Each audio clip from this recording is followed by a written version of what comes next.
تو جن کے پیر صاحب دنیا سے رخصت ہو جاتے ہیں، اس کے بعد ان کا فیض جاری ہوتا ہے یا ہم نئے سرے سے ہم وہ کریں، بیعت کریں؟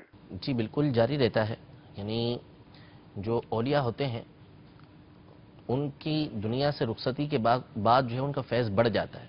سبحان اللہ. یعنی یہ جو جسم ہے، اصل دیکھیں جسم کو چلانے والی جو چیز ہے وہ روح ہے. صحیح.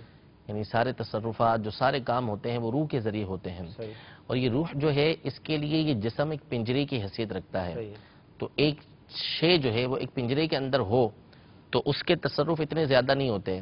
جب وہ پنجرے سے نکل جائے تو پھر اس کے بعد اس کے جو طاقت ہوتی ہے، اس کی پاور ہوتی ہے، وہ اور بڑھ جاتی ہے. تو اولیاء کرام جب دنیا سے رخصت ہوتے ہیں، یعنی پردہ فرماتے ہیں، وصال فرماتے ہیں، تو ان کی طاقتیں بڑھ جاتی ہیں. قرآن پاک کے اندر جو ہے وہ سورہ نازعات کے اندر اللہ تبارک و تعالی نے ارشاد فرمایا فالمدبرات امرا، ان جانوں کی قسم کے جو کائنات کے کاموں کی تدبیر کرتے ہیں. ابھی کائنات کے کاموں کی تدبیر کون کرتے ہیں؟ کائنات کے کام کون بناتے ہیں؟ بارشیں ہونا، لوگوں کی حاجتیں پوری ہونا، کھیتی اگنا، لوگوں تک رزق پہنچنا، شفا ملنا، یہ سارے کام کرنے والے اللہ تبارک و تعالی نے فرشتے مقرر کیے ہیں.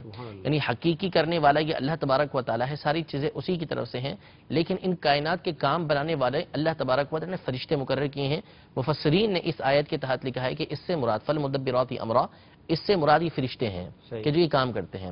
اس پر شاہ عبدالعزیز محدث دہلوی رحمۃ اللہ تعالی علیہ نے اپنی تفسیر عزیزی کے اندر یہ ارشاد فرمایا کہ جب اولیاء اس دنیا سے رخصت ہوتے ہیں تو ان کی جو روحیں ہوتی ہیں وہ ان فرشتوں کے ساتھ مل جاتی ہیں، اور پھر جس طرح یہ فرشتے دنیا کے کام بنا رہے ہوتے ہیں اسی طرح ان کی روحیں جو ہیں یہ کائنات کے کام بنانا شروع کر دیتی ہیں. تو اولیاء جب اس دنیا سے رخصت ہوتے ہیں تو ان کا فیض جو ہے وہ بڑھ جاتا ہے. لہذا پیر صاحب جو دنیا سے رخصت ہو گئے تو ایسا نہیں ہے کہ ان کا فیض ختم ہو گیا، بلکہ ان کا فیض جو ہے وہ جاری رہتا ہے، مزید بڑھتا رہتا ہے. سبحان اللہ.